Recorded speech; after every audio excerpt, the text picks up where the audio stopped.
It's on here now. The goalkeeper's beaten, and South Africa have done Shagger Sport 2010.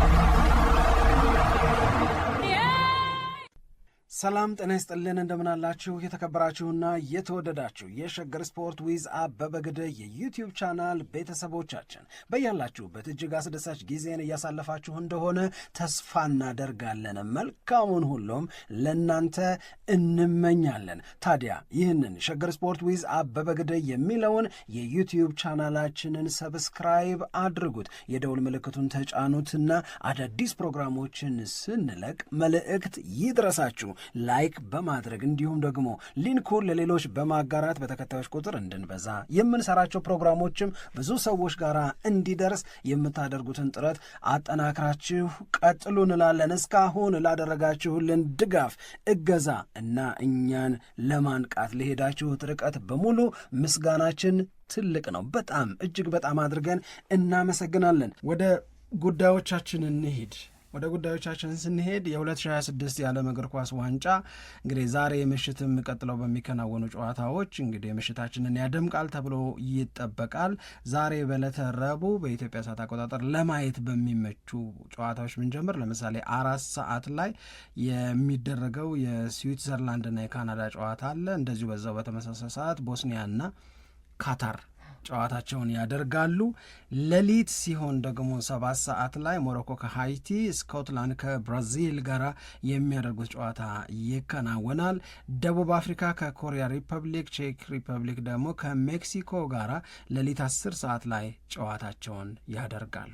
እነዚህ ዛሬ በጣም በርካታ ጨዋታዎች የሚከናወኑበት ነው እስከ ሌሊት ድረስ ማለት ነው። እና እነዚህ ጨዋታዎች እንግዲህ ማን ወደ ቀጣዩ ምዕራፍ ያልፋል የሚለውን በማወቅ ረገድ በጣም ትልቅ አስተዋጽኦ ያላቸው ጨዋታዎች ናቸው። የማስታወስ ስራን እንስራ። በ2026 የዓለም ዋንጫ ከምድብ ማጣሪያ ለማለፍ አንደኛ መውጣት፣ ሁለተኛ መውጣት በቂ ነው። ከዛ በተጨማሪ ግን ካሉት 12 ምድቦች ጥሩ ሶስተኝነት ያላቸው 8 ብሔራዊ ቡድኖችም እንደዚሁ ወደ ጥሎ ማለፉ ይገባሉ። 32 ብሔራዊ ቡድኖች ወደሚሳተፉበት ማለት ነው። ስለዚህ የማለፍ እድሉ በጣም ሰፊ ነው ለአብዛኞቹ ብሔራዊ ቡድኖች። አንዳንዶቹ ሁለቱንም ጨዋታ ተሸንፈው ስቲል ግን ሊያልፉ ይችላሉ ተብሎ የሚጠበቁ ብሔራዊ ቡድኖች አሉ። ስለዚህ አንደኛ መውጣት፣ ሁለተኛ መውጣትና ጥሩ ሶስተኛ ከሚሆኑት 8 ብሔራዊ ቡድኖች መካከል አንዱ መሆን ራውንድ ኦፍ 32 እንድትቀላቀሉ እድልን የሚሰጥ ነው ተብሏል። ስለዚህ ይሄ አሰራር ብዙዎቹን ብሔራዊ ቡድኖች በዓለም ዋንጫ ላይ እያየን እንድንቀጥል ያደርጋል። በእርግጥ አንደኝነት ይዞ የሚመጣው በረከት አለ፣ ሁለተኝነትም እንደዛው፣ ሶስተኝነት ደግሞ ይዞ የሚመጣው ጣጣ አለ። የሚቀጥሉትን አጠቃላይ ሂደቶች ይረብሻል፣ ያውካል ሩቱን ማለት ነው። ከራውንድ ኦፍ 32 ወደ ራውንድ ኦፍ 16 እዛም ስቴጅ የምትገጥሚያቸው ብሔራዊ ቡድኖች የበለጠ እየጠነከሩ ይመጣሉ። ሶስተኛ ሆነው በጥሩ ሶስተኝነት ከሚያልፉ ብሔራዊ ቡድኖች መካከል አንዱ የምንሆን ከሆነ ማለት ነው። ስለዚህ የመጨረሻዎቹን ኃላፊ ሀገሮች ለማወቅ እነዚህ መጪዎቹ ቀናት በጣም ወሳኝ ናቸው። በነገራችን ላይ የዓለም ዋንጫው ጁላይ 19 ነው አይደል? የዋንጫው ጨዋታ የሚደረገው አሁን የቀረው ከአንድ ወር በጣም ያነሰ ጊዜ ነው። እየደረስ ቶሎ ጨዋታዎች በቀን ውስጥ ብዙ ጨዋታ ነው፣ በጣም ብዙ ጨዋታ ነው የሚደረገው። ስለዚህ እየደረሰ ነው ዓለም ዋንጫው የምናይበት ሂደት ያልቅ ማለት ነው። ግን ከዚህ በኋላ የበለጠ አጓጊ ሆኖ ደግሞ ይቀጥላል ነው። ይህንንም አብረን ማየት ይኖርብናል። የምታነሹ ነገር አለ በቶማስ ፓርቴ ላይ? እኔ የራሴን ሀሳብ ብያለሁ። አንቺ እስቲ የሆነ ነገር በይ። ልክ ነው እንግሊዞች ያደረጉት ነገር? አይ ምንም በጣም ተቃውሞ መሰማት ያለበት ጉዳይ ነው ብዬ ነው የማስበው። ፍጹም ልክ አይደለም። መጀመሪያ የትእዛዙ ለእንግሊዝ ብሔራዊ ቡድን አባላት እንደፈለጋችሁ ተብሏል የሚል መረጃ ይቻለሁኝ እኔ። ማለት በቃ ቶማስ ፓርቴ በነጻነት ሰላም ማለት ከፈለጋችሁ በሉ፣ ካልፈለጋችሁም የራሳችሁ ውሳኔ ነው፣ የግለሰብ ውሳኔ ነው ተባለ። መጀመሪያም እንደዚህ መባሉ ራሱ እኔ ጥያቄ ፈጥሮብኛል። ለሌላ ተጫዋች እንደዚህ ይባላሉ? አሁን እኮ ቶማስ ፓርቴን ማየት ያለብን እንደ አንድ ተጠርጣሪ፣ አንደኛ ተጠርጣሪ ነው፣ ሁለተኛ ግን እንደ አንድ የጋና ብሔራዊ ቡድን አባል ነው። ምንም ነገር የለማ ገና የውሳኔ የተወሰነ ነገር እኮ ተጠርጣሪ ከጋና ብሔራዊ ቡድን ተጫዋቾች በተለየ መንገድ የሚታይበት ምክንያት አለ። በተለይ እንግሊዞቹ አለ። እሱማ ግን ገና ነው፣ ምንም የመጨረሻ ላይ የደረሰ ነገር የለም። ስለዚህ አንድ የጋና ብሔራዊ ቡድን ተጫዋች ነው ብዬ ነው እኔ የማስበው። እና እንደዛ እስከሆነ ድረስ ደግሞ በቶማስ ፓርቴ ላይ የግል ውሳኔያችሁን ወስኑ ማለቱ በራሱ መጀመሪያ እኔ ጥያቄ ሲፈጥርብኝ ነበር። ከዛም በኋላ ደግሞ እንደገና ስፔንስ ይሄ ያደረገው ነገር ቶማስ ፓርቴን ሰላም አልልም ብሎ ማለፉ ደግሞ የበለጠ ትልቅ መነጋገሪያ ሆነ እና አሁን ሚዲያዎቹ በሙሉ የሚያወሩት ለምንድን ነው ይሄንን ያደረገው ልክ ነው ወይ በሚለው ጉዳይ ላይ እንደውም ከጨዋታው በላይ ትኩረት የሳበ መሰለኝ እኔ። ምክንያቱም ጨዋታው በጣም የሚደብር ጨዋታ ነበረ በእንግሊዝና በእውነት እኔ አልሳበኝም። ማን ሁለቱ አላረጉም። ጋና ጥሩ ነው ልትል ትችላለህ። ያንን ተቋቁሞ ወይንም ከእንግሊዝ ብሔራዊ ቡድን ጋር ተጫውቶ ሳይሸነፍ መውጣቱ እንጂ የእንግሊዝ ብሔራዊ ቡድን የሚችለውን ነገር አድርጓል ብዬ አልረዳም። ደስ ማይል ጨዋታ ነው የነበረው። እንደውም የጨዋታው መጨረሻ ደቂቃዎች ላይ ቶሎ ቶሎ ሙከራዎች አደረጉ እንጂ የእንግሊዝ ብሔራዊ ቡድን ተጫዋቾች በጨዋታውም ላይ ያየናቸው ነገሮችን በጣም የተዳከሙ እንደነበሩ ማንሳት ይገባል ብዬ ነው ማስበው። ግን የቶማስ ፓርቴን ጉዳይ ስናነሳ ከጨዋታውም በላይ ትልቁን ትኩረት የሳበ ሆነ እና ይህንን ለምን ማድረግ እንደፈለጉ ምንም እኔ ሊገባኝ አልቻለም። ግን የፈለገ ማብራሪያን ቢሰጥም ደግሞ ያሳምናል ብዬ መረዳት አልችልም። ምክንያቱም ቶማስ ፓርቴ በጣም ዲስክሪሚኔት እየተደረገ ነው። አንደኛ ቅድምም ለነገሩ በጠዋት ፕሮግራማችን ላይ ስናነሳ ነበር ወደ ካናዳ ለምን አልገባም በሚለው ላይ ተጨማሪ ማብራሪያዎች ወጥተዋል። ያንን የካናዳ ውሳኔ ልክ ነው ትላለ። ምክንያቱም ይሄ በሚዲያም ሲዘገብ የነበረ እሱም ፍርድ ቤት ሲመላለስበት በነበረ ጉዳይ ላይ ምንም ታስሬ አላቅም የሚል መረጃ መስጠት ለምን እንደፈለገ አላውቅም። እንደዛ አልገባ። ይሄ ምክንያቱም የሚደበቅ ነገር አይደለም። በዚሁ አጋጣሚ በኤምባሲዎች በኩል በጣም የሚታመንበት ነገር የተሳሳተ መረጃ ከምትሰጥ ይልቅ ማቅረብ ያልቻልከውን ማስረጃ ምክንያቱም ብትነግረን ነው የሚሻለው። እውነቱን ተናግረሽ ይሄ እንደዚህ ነው፣ ግን በዚህ ምክንያት ይሄንን ማስረጃ ማቅረብ አልችልም ብትለን ነው የሚሻለው እንጂ ውሸት፣ የተሳሳተ መረጃ መስጠት አንተ ላይ የሚኖረንን እምነት ሙሉ በሙሉ የሚያሳጣ ነው ብለው ነው የሚያምኑት። አዎ እና ይሄ እውነት አለ። ግን አሁን ትላንት ጨዋታውን እያደረገ ከስፔንስ ጋር የተፈጠረው ነገር እንዳለ ሆኖ ደጋፊ ውስጥ ደግሞ ኳስ በያዘ ቁጥር ለምንድን ነው የተቃውሞ ድምጽ የሚያሰማው? ቶማስ ፓርቴ እኮ ገና 1 አመት እንደዚህ ይቀርባል ጉዳዩ የመጨረሻ ውሳኔ ለማግኘት እና ነጻም ሰው ሊሆን ይችላል። ብዙ ጊዜ እንደምንሰማው ደግሞ ያልሆነ ክስም ቀርቦበት ሊሆን ይችላል። ወይንም ደግሞ ድርጊቱንም ፈጽሞ ከሆነ ለማውገዙም ያን ይደርሳል፣ ሲረጋገጥ ይደርሳል። ምክንያቱም አሁን ፕሮባቢሊቲው በሁለቱም ነው፣ ሊሆንም ላይሆንም ይችላል በሚለው ላይ ስለሆነ ያለ ነው እና ስቴዲየም ውስጥ የሚሰማው ድምጽ ራሱ ይረብሸኝ ነበር እውነት ለመናገር። እና ሌላ ነገር አስታወሰኝ፣ ግሪንውድን አስታወሰኝ። ግሪንውድ በቃ መጨረሻ ላይ እኛም በተደጋጋሚ ፕሮግራም ስናቀርብ ምስክር ጠፍቶ ነው እኮ በቃ በመጡ ጊዜ ይምጡ ጉዳዩን እናያለን ተብሎ የተዘጋው በንጠልጠል የተተወው እና ግን እሱ ተሰቃይቶበታል። ለጊዜው በቃ እግር ኳስ ህይወቱም እኮ ነው የተመሰቃቀለው እና ለጊዜው በዚህ ልጅ ጉዳይ ላይ ነገሩን እያየን እንድንቀጥል የሚያደርግ በቂ ነገር አላገኘንም። ስለዚህ በቂ ነገር አለን ብለው ከሳሾቹ ሲመጡ ጉዳዩን እናያለን። እስከዛ ድረስ ይሄ ሰውዬ ምንድን ነው ኢኖሰንት ነው። ምክንያቱም በህግ ቋንቋ ምን የሚባል ነገር አለ? ጥፋተኝነትሽ እስኪረጋገጥ ድረስ ንጹህ ነሽ። የፍርድ ቤቱም የፖሊስም የሚመለከታቸው የህግና የፍትህ አካላት የምታያቸው በሙሉ ያንቺን ጥፋተኝነት ማረጋገጥ አለባቸው። ያኔ ነው በዚህ ቀን እንደዚህ በሰራ ወንጀል የምትባዩና እንደ ወንጀለኛ የምትታየው። ስለዚህ አንቲል ፕሮቨን ጊልቲ ዩ አር ኢኖሰንት ነው የህግ ላይ የሚሰራው። ስለዚህ አሁን ግሪንውድን ማንቸስተር ዩናይትድ ለምንድን ነው በቡድን ውስጥ ከማካተት ይልቅ አውጥቶ አርቆ ያስቀመጠው ስትይ ኢንፍሉዌንስ ነው። ከባድ ተጽዕኖ ነው እና የማንቸስተር ዩናይትድ የሴት ተጫዋቾችም እንዴት እንደዚህ አይነት ነገር አደረገ የተባለን ሰው አደረገ በተባለ ነው እንዴ?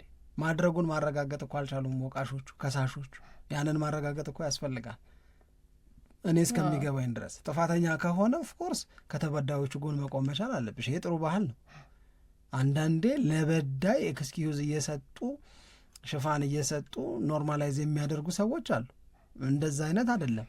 ግን ይሄ ሰው ጥፋተኝነቱ ገና አልተረጋገጠም እና ግን ጥሩ ነገር ምንድን ነው? ትላንት የእንግሊዝ ብሔራዊ ቡድን ተጫዋቾች መካከል አንዳቸውም እንኳን የቶማስ ፓርቲን ያህል ሸጋ እንቅስቃሴ አላሳዩ። ሬት ሲደረግ የእሱ ሬቲንግ ከ10 የተሰጠው ማርክ ለዴክላን ራይስ በዩ፣ ለኤሊየት አንደርሰን በዩ፣ ለሃሪኬን በዩ ለማንኛቸውም አልተሰጠም። ይሄ ማለት ከእንግሊዝ ብሔራዊ ቡድን ተጫዋቾች ይመጣ የነበረውን ከስፔንስም የሚመጣ የነበረውን አይነት ነገር ምንም ተጽዕኖ ሳይፈጥርበት ለጋና ብሔራዊ ቡድን ጥሩ አገልግሎት መስጠቱን የሚያሳይ ነው። ይሄ ደግሞ አንድ በበጎ የምታነሺው ነገር ነው ብዬ ነው የማምነው። እኔ ግን እንግዲህ 4 ሴቶች ላይ በ7 አጋጣሚዎች ላጠፋው ጥፋት ተብሎ ለቀረበበት ክስ ጉዳዩ እየታየ ነው። እስካሁን ድረስ ጥፋተኝነቱ አልተረጋገጠም። አሜሪካ በዚህ ጉዳይ ላይ ያለችው ነገር ግን ልክ ነው። እኔ ሀገሬ ግባ ያልኩት እኮ ገና ምንም ካናዳ ስለዋሸና የከለከለችው ካናዳን እረዳለሁ። አሜሪካ ጋር አልዋሸም፣ ምንም አሁን ጥፋተኛ አይደለም። ጉዳዩን ግን ሳላቀርች እንዳይመስላችሁ ብላለች። አውቃለሁ ግን ጥፋተኛ አልተባለም ገና። ትልቁ የጉዳዩ ማሰሪያ ነጥብ ይሄ ነው። ጥፋተኛ ቢሆን ኖሮ ብዙ ሰው እኛም ማስተያየት ስንሰጥ ከተበዳይ ጎን ነው የምትቆመው በአብዛኛው። ግን አሁን ገና ባልተረጋገጠ ነገር ይሄ ቶማስ ፓርቲን እንደ በዳይ አድርጎ መቁጠር ልክ አይደለም። ግን ትልቁ ነገር ከጫና ነጻ ሆኖ ፐርፎርም ማድረጉ ያንን በጣም ወሳኝ አንድ ነጥብ ማግኘቱ ከእንግሊዝ ብሔራዊ ቡድን ጋር በጣም በጣም በጣም ወሳኝና ጠቃሚ ነገር ነው ብለን መውሰድ ያለብን የሚመስለኝ። ከዛ ውጪ የክርስቲያኖ ሮናልዶን ነገር አሁንስ ምን ማለት ትፈልጊያለሽ አንቺ? እንደው ሜሲ ብለሽ ነበር። አሁንስ ክርስቲያኖ ከጊዜው ጋር ነው እንደ ሁኔታው ነው። እኔ ደስ ብሎኛል ለክርስቲያኖ ሮናልዶ ትናንትና ምሽት በጣም ደስ ብሎኛል። ምክንያቱም የነበረበትን ፕሬዠር እንረዳዋለን። መቼም አንደኛ ራሱም ላይ ያስቀመጠው ነገር ልክ ነው ልክ አይደለም በሚለው ላይ ውይይት ሲደረግ ነበረ። ማለት በቃ እሱም ራሱን መረዳት አለበት አሁን ያለውን ሁኔታ እውነቱን መቀበል አለበት። ተመልካቹም ግን ያንን ማድረግ አለበት። ተመልካቹም እውነቱን መቀበል አለበት። ይሄ ማለት ከክርስቲያኖ ሮናልዶ ብዙ ነገር መጠበቅ አሁን ልክ አይደለም። ሁለቱ ክርስቲያኖም ራሱን ተመልካቹም ክርስቲያኖን መረዳት አለበት ብዬ ነው ማስበው። ግን በዛ ሂደት ውስጥ አልነበርንም። ስፔሻሊ ደግሞ የብዙ ተመልካቾች ሀሳብ ሲሰጥ የነበረው ዛሬ ክርስቲያኖ ሮናልዶ በቃ ማንነቱን ማሳየት አለበት፣ ከሊዮኔል ሜሲ፣ ከክሊያን ምባፔ፣ ከኤርሊንግ ሃላንድ ጋር የሚፎካከር እና ያ ብቃቱ ችሎታው አብሮ እንዳለ ማሳየት አለበት የሚል አስተያየት ነበራቸው እና ያንን ደግሞ እሱም እንደሚፈልገው ምንም ጥርጥር የለውም። በቃ ጨዋታው ላይ አውትሻይን ማድረግ፣ ጎል ማስቆጠር ይፈልጋል እና ሌላ ደግሞ ማየት ስንፈልግ የነበረው የፖርቹጋል ብሔራዊ ቡድን ተጫዋቾች የእርስ በርስ ስምምነታቸው እንዴት ያለ ነው። ምክንያቱም ከሚወጡት ሪፖርቶች የምንረዳው ሰላም እንደሌለ ነው እና ያንን የበለጠ ሜዳ ውስጥ የሚያንጸባርቅ ነገር ልናይ እንችላለን ወይንስ ደግሞ ህብረታቸውን ነው የሚያሳዩን የሚለውም የጠበቅነው ነገር ይመስለኛል።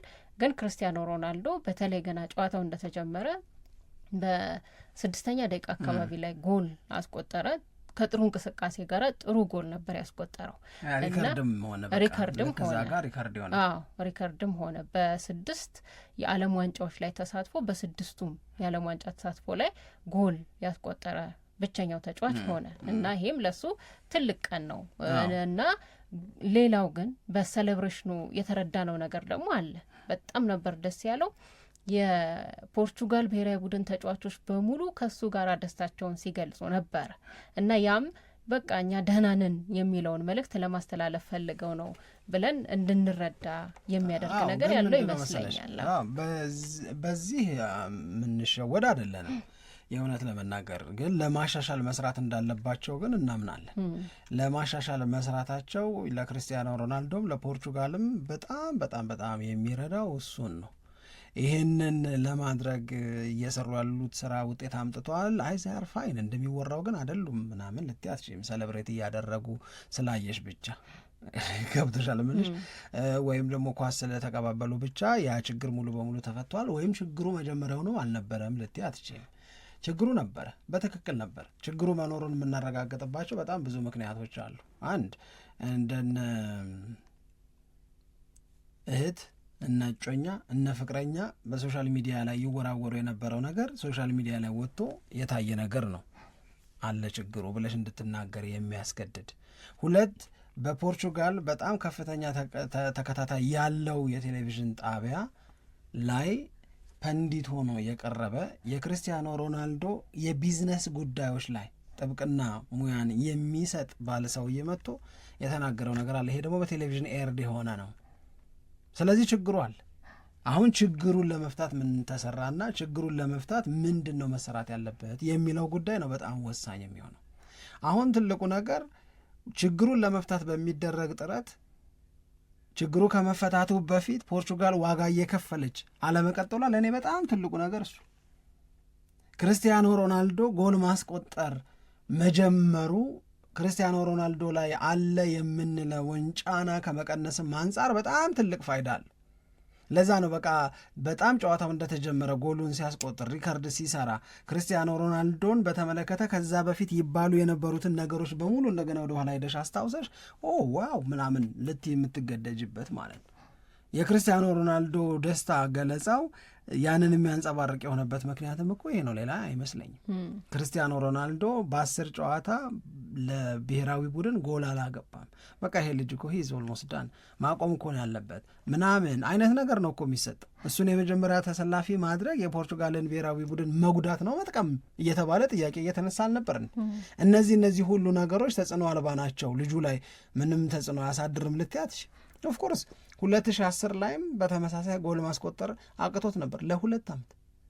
አሁን ይሄ ለክርስቲያኖ ሮናልዶ የማይመስል ነገር እኮ ነው፣ ግን እምቢ ብሎት ነበር እና ያኔ ያው ብርታት ላይ ነው ያለው።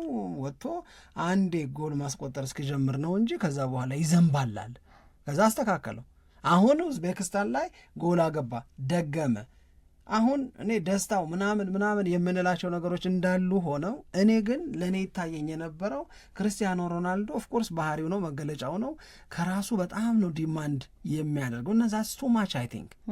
እኔ አሁን ደጋፊዎቹ ከክርስቲያኖ ሮናልዶ የሚጠብቁትን ነገር መቀነስ አለባቸው። ደጋፊን መምከር አትችል። ደጋፊ ሜዳ ውስጥ እስከገባህ ድረስ ትችላለህ ተብሎ እስከታመነብህ ድረስ ስጠን አምጣ ነው፣ ካልሆነ ውጣ ነው። የእግር ኳስ ሰዎች ብዙ ጊዜ አንድ ነገር የሚናገሩት ነገር የእግር ኳስ ወዳጅ ስሜታዊ ነው። ምንም የትላንትና ፍቅሩ ረስቶ ዛሬ ሊያዥጎደጎዶ ይችላል። ስድቡን፣ ወቀሳውን፣ አይን ላፈር ማለት ነው። ድሉን ነው የሚፈልገው። ሜዳ ላይ የሚታየው ነገር አሪፍ እንዲሆን ነው የሚፈልገው። ክርስቲያኖ ሮናልዶ ግን እኔ 3ኛ ጎል ስላላስቆጠረ ቅር ያለው ነው የሚመስለኝ። አሁንም ለፖርቹጋል ድሉ አስተማማኝ ከሆነ ቆይቷል። ሊያውም ተቀይሮ ከገባ በኋላ 5ኛውን ጎል ሲያገባ ከዛ በኋላ 6ኛ ምናምን ሊያስቆጥሩ ይችሉ ነበር። ከዛም በፊት ጎል መሆን የሚችሉ አጋጣሚዎች ተፈጥረዋል። የጨዋታው የመጨረሻ ደቂቃዎች ላይ የነበሩ አሪፍ አጋጣሚዎች ነበሩ። እግሩን ስትሬች አድርጎ ለማስቆጠር ሙከራ ያደረገበት ራሱ ክርስቲያኖ ሮናልዶ አልተሳኩ። ነገር ግን አይ ቲንክ ሜሲ ኢዝ ኢን ሂዝ ማይንድ። ለእኔ የሚታየኝን ነው ምነግርሽ። ሜሲ፣ ኤምባፔ፣ ሃላንድ ምናምን የምንላቸው ሰዎች በክርስቲያኖ ሮናልዶ ጭንቅላት ውስጥ አሉ። እነዚህ ሰዎች መኖራቸው ጥሩ ነው። ስቲል ኮምፒት የሚያደርግበት ሜንታሊቲ መኖሩ እኮ በጣም ጥሩ ነው። ነገር ግን ኦቨርስትሬች እንዲያደርግ ወደ ኦብሴሽን የሚቀየር ከሆነ መልካም አጋጣሚዎችን ወደ ጎልነት ለመቀየር የሚቸገር ይመስለኛል። ክርስቲያኖ ሮናልዶ ጨዋታው ካለቀ በኋላ አያም ባክ ያለበትን ስሜት ስትመለከቸው ሰሞናዊው ጉዳይ ምን ያልረብሾት እንደነበረ ነው ለእኔ የሚያሳየኝ። ተመልሻለሁ አለ። እኔ ከየት እንደተመለሰ አላቅም ብሎ አንድ ሰው ክሪስታትን ነው ምናምን የሚባል ሰው ጻፈበት። ዘላታን ኢብራሂሞቪችም እንደዛ ብሎ አይቻለሁ። ከየት እንደተመለሰ ሳይሆን የትም እኮ አልሄደም ነበር፣ ከየት ነው ተመለስኩ የሚለን የዘላታን የተለየ ነው። በእርግጥ ያም እንደዛ ነው። እኔ የኔ አነጋገር ካልሆነ አሁን አንቺ እንዳልሽው ነው ያለው። ግን ይህንን ለመረዳት ዘላታንም ክሪስታትንም ለምን ግራ እንደገባቸው አላውቅም። እነሱ አልነበሩ እንዴ ሲናገሩ የነበረው ክርስቲያኖ ሮናልዶን በተመለከተ ጎል እምቢ ያለው እንዲህ ያለ ምናምን ሲሉ የነበረ ጎል እምቢ ያለው ሮናልዶ ጎል ሲያገባ ተመልሻለሁ አለ ነው የገባኝ። አሲምፕል አዛት ነው የምወስደው። አለሁ አሁንም አለሁ ይሄው እችላለሁ ዴሊቨር ማድረግ እችላለሁ 10 ጨዋታ እምቢ ያለው አልሆነለትም እሱን ቁጭ ማድረግ ነው ምናምን ሲል አልነበር እንዲ አለ። ስለዚህ ይሄንን ደግሞ ሲያደርግ ሲያዩት ይኸው ተመልሻለሁ ከዚህ በኋላም ደግሞ እንደዚሁ ቀጥላለሁ ነው እያለ ያለው። ወይ ከየት ነው የምትመለሰው? እዚሁ አልነበረ ወይ? እንደዚህ አልነበረማ ክርስቲያኖ ሮናልዶ ስለ ማቃቱ አልነበር እንዴ ስናወራ የነበረው? ይሄኛውን ለምን ለመረዳት እንደከበዳቸው አላቅም። ያው ወሬ ሲያሳምሩም ሊሆን ይችላል የእውነት እንጂ ምንም ግልጽ ነው። ትችት በዝቶበት ነበረ ክርስቲያኖ ሮናልዶ ብዬ ነው ማምነው። ለማንኛውም ግን እኔ ደስ የሚለኝ ሁሌም ታሪክ ሲሰራ ነበርንን በቃ አየን። አሁን ክርስቲያኖ ሮናልዶ በ6 የዓለም ዋንጫዎች ላይ ጎል ያስቆጠረ ብቸኛው ሰው ነው። ክርስቲያኖ ሮናልዶና ፖርቹጋል ግን አሁንም ሊፈቱት የሚገባ ችግር አለ። 1 የእርስ በርስ ግንኙነት ነው። 2 ራስን እስኪያስጨንቅ ድረስ መለጠጥ የሌለበት ጫና የሚፈጠር ከራስ ብዙ የመጠበቅ ነገር ክርስቲያኖ ሮናልዶ ጋር መታረም መቻል አለበት። አሁን ኢንጆይ እያደረገ ኢን ዲፍረንት ዌይ ሰርቭ ማድረግ ቢችል ነው እኔ ደስ የሚለኝ ክርስቲያኖ ሮናልዶ የእውነት ለመናገር። ማርከስ ራሽፎርድ ማንቸስተር ዩናይትድ ብልህ የሚሆነው ራሽፎርድን ለራሱ እንደገና መጠቀም ቢጀምር ነው ወይስ ራሽፎርድን ሸጦ ገንዘብ ቢያገኝ? አንድ መነሻ ነገር ልንገርሽ። አሁን ለቶተንሃም ሆትስፐርስ እና ከቶተንሃም ጋር ተያይዘው ለሚነሱ ነገሮች ጆሮ አልባ መሆን አንችልም። ቶተንሃምን በተመለከተ ፋብሪዚዮ ሮማኖ፣ ዴቪድ ኦርንስቲን፣ ሌሎችም ሰዎች የሆነ መረጃ ይዘው ቢወጡ ቶተንሃም እገሌን እያሰበ ነው፣ ቶተንሃም እገሌን ፈልጓል ሲባል ብትሰሙ አታናንቁት። ቶተንሃም የምሩን የእውነት ለመናገር አሁን ሳንድሮ ቶናሊን ማሳመን መቻል ለእኔ በራሱ የተለየ ነገር ነው። እኔ ሳንድሮ ቶናሊን ብሆን ፖል ስኮልስ እንደሚለው ስለ ሳንድሮ ቶናሊ የዚህ ወቅት የእንግሊዝ ፕሪሚየር ሊግ ምርጡ ሚድፊልደር ሳንድሮ ቶናሊ ነው ብሏል። ምርጡ ሳንድሮ ቶናሊ 17ኛ ደረጃ ላይ የወጣውን አንዴ ሳይሆን 2 ተቸግሮ የታየውን ቶተንሃም ሆትስፐርስን እንዲቀላቀል ማሳመን ከባድ አይደለም ወይ? ኢማጂን አሁን ኒውካስል ዩናይትድን ለቆ አርሰናልን፣ ኒውካስል ዩናይትድን ለቆ ሲቲን፣ ኒውካስል ዩናይትድን ተለያይቶ ማንቸስተር ዩናይትድን ቢቀላቀል ወይ ሊቨርፑልን ወደ ቻምፒዮንስ ሊግ ለመግባት እዛ መጫወት ስለሚፈልግ ነው ምናምን ታያለሽ። ወደ ታች ደግሞ ምክንያቱም ከኒውካስል እንደገና ወደሚሰራ ቡድን እንደገና የሚሰራ ቡድን እንደገና በመገንባት ሂደት ውስጥ መክሸፍም እኮ አለ። እያፈረስሽ እኮ ነው የምትሰሪው። ይሄ ወቅት በተሻለ መንገድ ከተደራጁት ጋር ሆነሽ የምታሸንፊበት ነው እንጂ ቆይ ግድ የለም ይደርሳል የሚልበት አይደለም። ለሳንድሮ ቶናሊ ሳንድሮ ቶናሊን ምን ቢነግረው ነው የምለው። አሁንም ደዘርቢ እውነት ለመናገር ሮቤርቶ ደዘርቢ ምን ቢነግረው ነው ይሄንን ልጅ ማሳመን እናም የቶተንሃም እንዲሆን ምን አይነት ፕሮጀክት ቢያቀርብለት ነው? ግራ ይገባኛል። ግን ቶተንሃም 90 ሚሊየን ከፍሎ ተጫዋቹን የሚወስድበት እድል ሪል ነው ብለውናል።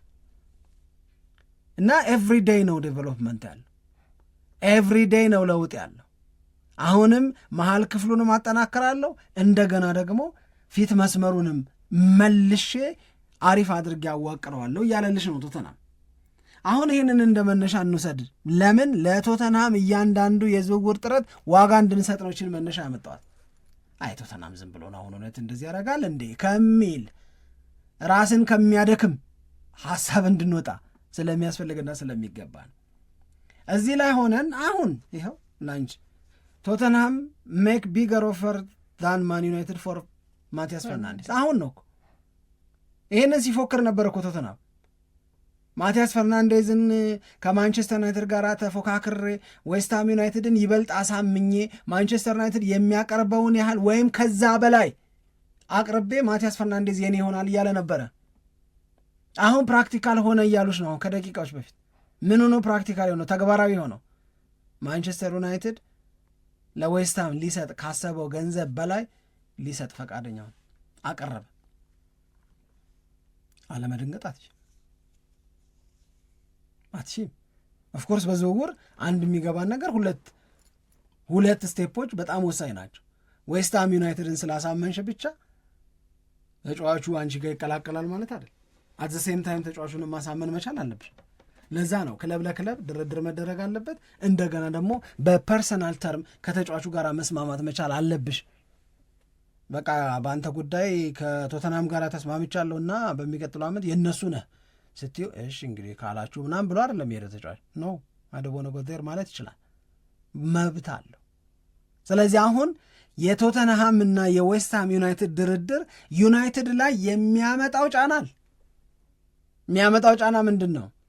ማንቸስተር ዩናይትድ እስከ 65 ያገኘዋል ተብሎ ነበረ ቶተንሃም ዘው ብሎ በዚህ ዝውውር ላይ ከመግባቱ በፊት እና ማንቸስተር ዩናይትድ ይሄንን ልጅ በዛ አካባቢ ገንዘብ የማግኘት እድሉ ያንሳል አሁን።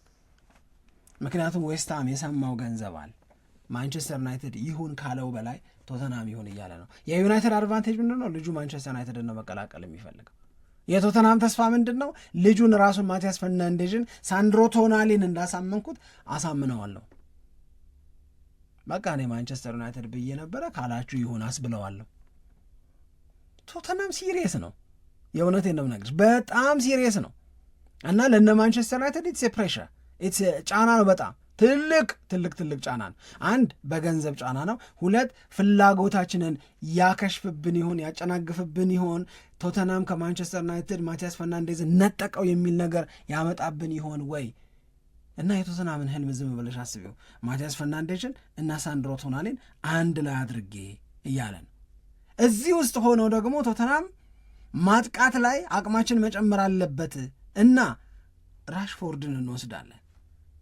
ይህንንም ደዘርቢ አብዝቶ ከሚፈልገው ተጫዋች መካከል አንደኛው ማርከስ ራሽፎርድ የቶተንሃም ተጫዋች እንዲሆን እየተሰራ ነው። ስለዚህ ለዩናይትድ ምንድን ነው የሚሻለው? ምኑ ነው ትክክለኛ ውሳኔ የሚሆነው? ዘርበል ብሎ ማርከስ ራሽፎርድን ማቆየት። ቶተንሃም እኮ ተስፋ የሚያደርገው ማርከስ ራሽፎርድን መውሰድ ብቻ እኮ አይደለም። 40 አልከፍልም እንደ ባርሴሎና አርግልኝ በውሰት ኖ በ26 ውሰት ዩናይትድ ጆሮ አይሰማም ብሎ በ26 ተዋሰኝና አሎ ለ2025/26 አይደል? ከዛ ከፈለግ 26 ከፍለ ተወስደዋል እንዳለው ለእኔም ያንን አድርጉልኝ እያለ ነው። ዩናይትድ ምን ያድርግ? አብሮ እዚህ ላይ መታሰብ ያለበት ነገር ማንቼ የስኳድ ስፋትም የስኳድ ጥልቀትም ላይ መስራት አለበት። እመኝኝ 2026/27 ሊያምር 2026/27 ሊስተካከል የሚችለው በማስፋትም ስኳዱን በማጥለቅም ስኳዱን መስራት የቻልሽ እንደሆነ ብቻ ነው። ምንም አትጠራጠሪ። አንድ ውይይት እያየው ነበረ። ማንቸስተር ዩናይትድ በ2026/27 የውድድር ዓመት በእንግሊዝ ፕሪሚየር ሊግ ዋንጫ ለማንሳት እንዲፎካከር ስኳዱ ላይ የት ቦታ ስራ መስራት አለበት ብላችሁ ታምናላችሁ የሚል ምን ቢያደርግ ነው ማንቸስተር ዩናይትድ በ2025/26/17 ጨዋታዎች ላይ የታየውን ብርታት አስቀጥሎ በ2026/27 ለዋንጫ ሊፎካከር የሚችል ቡድን ሆኖ መቅረብ የሚችለው? ኢትስ ኤ ቬሪ ኢንትረስቲንግ ጥያቄ። እዛ ጥያቄ ውስጥ እንደ አንድ ቅድመ መነሻ የተቀመጠው ነገር ምን እንደሆነ ታውቂያለሽ? ሁሉም ገና ነው የሚል ከአርሰናል በቀር ሁሉም በለውጥ ሂደት ላይ ነው። ስለዚህ አርሰናል ወይ ብቻውን ሮጦ ከመጀመሪያው አንስቶ የፕሪሚየር ሊጉን ዋንጫ ለሁለተኛ ተከታታይ ጊዜ አሸነፈ የሚባል ቡድን ይሆናል። አርሰናል ሞጋቾች የሚኖሩት ከሆነ ደግሞ ከሞጋቾቹ መካከል አንዱ ማንቸስተር ዩናይትድ ሊሆን ይችላል። ምክንያቱም ቼልሲ ቤት ገናነት አለ፣ ሊቨርፑል ቤት እርግጠኛ መሆን አልቻልንም። ማሬስካና ማንሲቲ እንዴት እንደሚሆኑ ምንም እርግጠኛ የሆነው ነገር የለም። ሁሉም አዲስ። ከእነዚህ ትልልቅ ብለን ከምንጠራቸው ክለቦች ዣቪ አሎንሶና ቼልሲ አዲስ ናቸው። ኢራዮላና ሊቨርፑል አዲስ ናቸው። ማሬስካና ሲቲ የነበረ የቀደመ ግንኙነት አለው በአሲስታንት አሰልጣኝነት፣ ግን ገና ናቸው በዋና ኃላፊነት። አትሊስት ካሪክ 17 ጨዋታዎችን ከማንቸስተር ዩናይትድ ተጫዋቾች ጋር ሰርተዋል። ስለዚህ እዚህ ላይ ስኳድ ማስፋት ስኳድ ማጥለቅ በጣም በጣም በጣም ያስፈልጋል። ማጠንከር ሲባል እንደመጡ የማንቸስተር ዩናይትድ ዋና ተጫዋች መሆን የሚችሉ ተጫዋቾችን እና ስኳድ ሊያሰፉ የሚችሉ ስኳድ ፕሌየር የምንላቸውን ተጫዋቾችን ማምጣት ያስፈልገዋል ማንቸስተር ዩናይትድ። ስኳድ ፕሌየር የምትፈልጊ ከሆነ ደግሞ እዛ ላይ መስራት አለብኝ ብለሽ የምታምኚ ከሆነ ደግሞ ማርከስ ራሽፎርድን ማቆየት አይሻልም ወይ ስትይ ዞር ይሉና ፕሪንሲፕልስ ይልሽ መርሁስ ይልሽ ሀሳብ ስጭበት። በጣም ለዩናይትድ ልኬቱ ነው። ቶተናም በጣም እየተፈታተነ ይመስለኛል። ቶተናም ከባድ በጣም አንደኛ እውነት ለመናገር ከዚህም በፊት ስናነሳ ነበር የሚባሉትን ነገሮች ለማመን ጊዜ ወስዶብናል። ቶተናም እያደረገ ነው የተባለውን ነገር ምክንያቱም በጣም ማስታውሰው ነገር እኔ ሳንድሮ ቶላኒ ከኒውካስትል የሚወጣበት ዋነኛ እና ትልቁ ምክንያት የሻምፒየንስ ሊግ ተሳትፎ ነው ተብሎ ለዛ ነው አርሰናል ሲባል ሊሆን ይችላል ማንቼም ሲባል ሊሆን ይችላል የሚባሉ ነገሮች በጣም ሲወሩ የነበረው። አሁን ግን ከኒውካስትል ወደ ቶትናም ከባድ ነው እንዳልከው የደዘርቢ ስራን የሚያሳይም ይመስለኛል። እንደገና ደግሞ ማንቸስተር ዩናይትድ በቃ ጨረሰ የሚያረጋግጥ የተረጋገጠ ዝውውር ነው ባልናቸው ማቲያሳው ፈርናንዴዝንም ጭምር አሁን እየረበሸ ነው። በጣም እየረበሸ ነው። በዛ ላይ ደግሞ እንደው ያለኝም ብሎ በማርከስ ራሽፎርድ ላይ እንኳን የራሱን ውሳኔ እንዳይወስን ማለት በቃ ላቆየው ልጠቀምበት ይችላለሁ የሚለውንም ነገር ደግሞ ወደ ሀሳቡ በአብዛኛው እንዳያደርግ እንደገና ፈላጊም ሆኖ ማርከስ ራሽፎርድ ላይ ቀርቧል። እዚህኛው ላይ እንኳን የራሽፎርድን ስለፈለገ ዩናይትድ ዘርበል ማለት ይችላል ግን ይበርዘዋል ሀሳቡን ልሽጠው አልሽጠው ምናምን የሚለው ላይ ብዙ ነገሮች እንዲያስብ ሊያስገድደው። ግን አንቺ ማንቸስተር ዩናይትድ ቤት የመጨረሻውን ውሳኔ የምታሳልፊ አካል ብትሆኚ ራሽፎርድ የረበሻውን ነገር ታስታውሻለሽ። ራሽፎርድን መሸጥና ገንዘብ ማግኘት ምን ያህል እንደሚጠቅምሽ ታውቂያለሽ። የራሽፎርድ የእግር ኳስ አገልግሎት ለባርሴሎና ለእንግሊዝ እንዴት እንደሆነ በዚህ ወቅት እያየሽ ነው። አንቺ ምን እንደጎደለሽ ምን እንደሚያስፈልግሽ ታውቂያለሽ። እዚህ ሁሉ መረጃ ውስጥ ሆነሽ የማን ዩናይትድ የመጨረሻው ውሳኔ አሳላፊ ሰው ብትሆኚ ማርከስ ራሽፎርድ ላይ የምታስተላልፊ ውሳኔ ምንድን ነው? በጣም ባጭሩ አቆየዋለሁ። የዩናይትድ ተጫዋች እንደሆነ ችግር አለብሽ እንደ ከዩናይትድ እኔ ማርከስ ራሽፎርድ ድሮም ያለኝ ሀሳብ ስለሚታወቅ ለዛ ነው። ግን አሁን ለዩናይትድ የሚጠቅመው ነገር የቱ ነው የሚለው ላይ ስለሆነ አብዛኛው ፎከስ ያደረግ ነው። እኔ ማቆየቱ የተሻለ ነው ብዬ ነው ማሰበው። ያ ኃላፊ ነው ቦነስ ምን ታረገው ነበር? አቆየዋለሁ እኮ እኔ ደግሞ ራሽፎርድ ከዩናይትድ ጋር አሁን የሚቀጥለውን የውድድር ዓመት ከጀመረ አሪፍ ይሆናል የሚል ግምትም አለኝ። አድማጮቻችን በያላችሁበት ቆይታችሁን ከኛ ጋር አድርጋችሁ እየተከታተላችሁን ስለሆነ እናመሰግናለን።